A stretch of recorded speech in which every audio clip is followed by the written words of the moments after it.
Let's take a look at how to use an apple slicer. So this is a very simple device, but be a little bit tricky or confusing to use if you've never tried one before.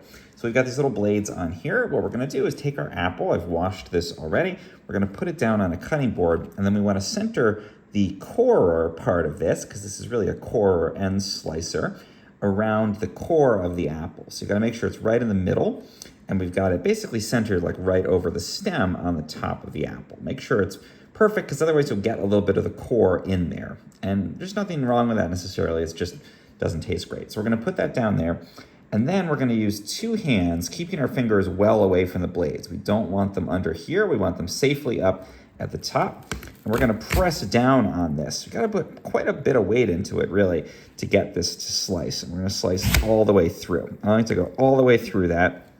And then we're gonna lift it up. And you can see it's not just gonna pop out.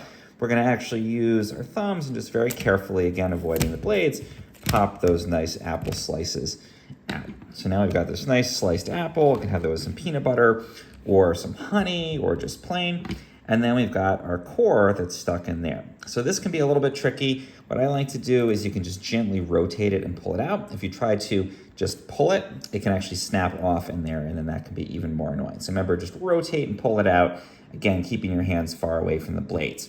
Now, when you go to wash this, also be careful with it, and note that you might get little bits of apple that are stuck on there. If you have a dishwasher safe one, I just like to throw it right into the dishwasher.